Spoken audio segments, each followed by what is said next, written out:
الرحیم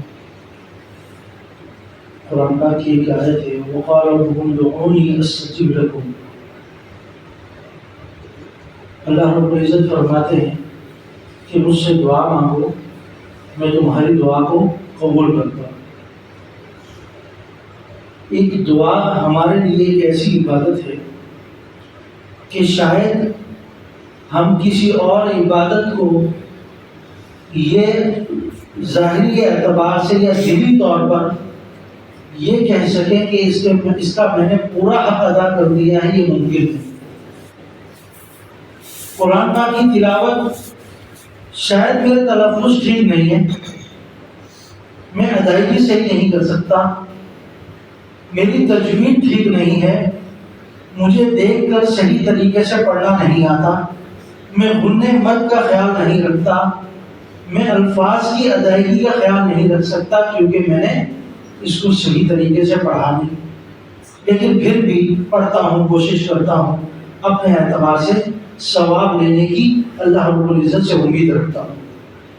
اسی طرح نماز میں آ جائے، نماز میں میں 5 وقت نماز کی پابندی کرتا ہوں، باقاعدہ مسجد میں آتا ہوں اور مکمل طور پر اپنے طور پر نماز کو ادا کرنے کی کوشش کرتا ہوں، ہر چیز پوری کرتا ہوں، رکوع سجدہ، بیچ میں تسبیحات، دعائے قنوت، التحیات وغیرہ جو بھی آتا ہے وہ پڑھنے کی کوشش کرتا ہوں، لیکن میرا دل پھر بھی کہتا ہے کہ جس طرح مجھے ادائیگی کرنی چاہیے تھی میں ویسے نہیں کر رہا، کیونکہ مجھے معلوم ہے کہ ایک تو مجھے قرآن پاک ٹھیک پڑھنا نہیں آتا، اور جو چند چیزیں میں نے یاد کی ہوئی ہیں وہ بھی الفاظ اور ادائیگی کے اعتبار سے ٹھیک نہیں ہے۔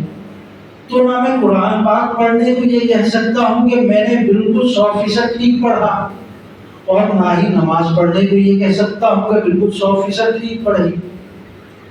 لیکن ایک عبادت میرے پاس ایک ایسی ہے اللہ رب العزت نے مجھے دی ہے کہ میں دعا کر لوں اللہ سے، اپنے الفاظ میں، اپنی زبان میں، اپنے لہجے میں، اپنی مادری زبان کے اندر میں دعا کروں۔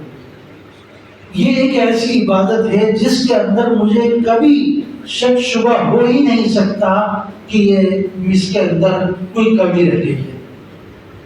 میں جس انداز میں مانگوں اللہ رب العزت دینے کے لیے تیار ہے۔ وقال ربکم ادعونی استجب لکم، حدیث میں آتا ہے کہ اللہ رب العزت آپ کی دعاؤں کو کے 3 حصے فرماتے ہیں۔ اگر آپ نے دعا مانگی ہے، ہو سکتا ہے اس دعا کی وجہ سے اللہ رب العزت آپ پر کوئی بڑی مصیبت آنے والی تھی اس کو ہٹا دے۔ دعا کوئی بھی ہو سکتی ہے، آپ نے دعا مانگی، لیکن اس دعا کی بدولت اللہ رب العزت نے ایک بڑی پریشانی، بڑی مصیبت آپ کے یا آپ کے گھر والوں پر آنے والی تھی، لیکن اللہ رب العزت نے اس سے آپ کو محفوظ کر دیا، بچا دیا۔ ایک دعا کی قبولیت یہ بھی ہے، اور دوسری یہ ہے کہ جس چیز کے لیے آپ نے دعا مانگی اللہ رب العزت نے وہی چیز آپ کو دنیا میں دے دی، یہ بھی آپ کی دعا قبول ہو گئی۔ میں دعا مانگ رہا تھا یا اللہ میرے کاروبار میں وسعت دے دے، اللہ تعالیٰ نے کاروبار میں وسعت دے دی، یا اللہ مجھے نرینہ اولاد دے دے، اللہ تعالیٰ نے اولاد بھی دے دی، یا اللہ میرے مال و اسباب کا ایک اچھا ذریعہ بنا دے، اللہ تعالیٰ نے اس کا بھی ذریعہ بنا دیا۔ تو اس طرح بعض دعائیں ہمیں قبول ہوتی ہوئی نظر بھی آتی ہیں اور ہم مانتے بھی ہیں اور اللہ تعالیٰ پوری بھی کرتے ہیں۔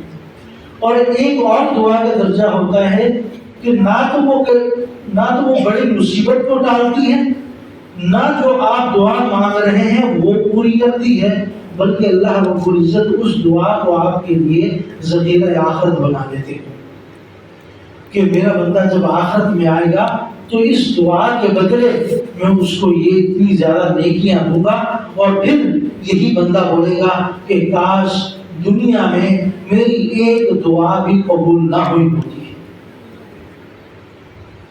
آج تو ہم کہتے ہیں ہم اللہ سے دعا مانگتے ہیں، دعائیں قبول نہیں ہوتی، مانگ کر تھک گئے، بعض کے الفاظ یہ بھی ہوتے تو میرے عزیزو، اللہ رب العزت آپ کی دعاؤں کو ذخیرہ آخرت بنا رہے ہیں۔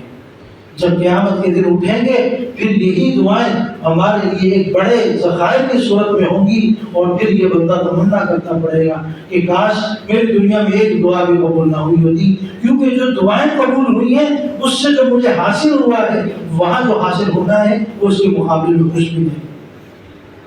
اس وجہ سے وہ حسرت کرے گا کاش دنیا میں میری ایک دعا بھی قبول نہ ہوئی ہوتی۔ تو میں عرض کر رہا تھا کہ اللہ رب العزت نے ایک عبادت ہمیں ایسی دی ہے، الدعاء مخ العبادہ۔ حدیث میں آتا ہے دعا کیا ہے؟ عبادت کا مغز ہے۔ مغز کہا جاتا ہے نا، جیسے بہت اہم چیز ہوتی ہے، مہنگا بھی ملتا ہے، کم ملتا ہے، زیادہ ملتا بھی نہیں۔ تو دعا کیا ہے؟ عبادت کا مغز ہے۔ تو دعا مانگے اللہ رب العزت سے، تاکہ، اور یہ ایک ایسی عبادت ہے جس کی قبولیت میں کوئی شک نہیں ہے۔ آپ اپنی مادری زبان میں، اپنے لہجے میں، اپنے انداز میں رو رو کر جس طرح بچہ اپنی ماں سے کوئی چیز مانگتا ہے، اس طرح ہمیں اللہ سے مانگنا چاہیے، اور اللہ رب العزت اس چیز پر خوش ہوتے ہیں کہ میرا بندہ مجھ سے اس انداز میں مانگ رہا ہے تو مجھے خوشی ہوگی۔ اللہ تعالیٰ عمل کی توفیق عطا فرمائے۔ الحمدللہ۔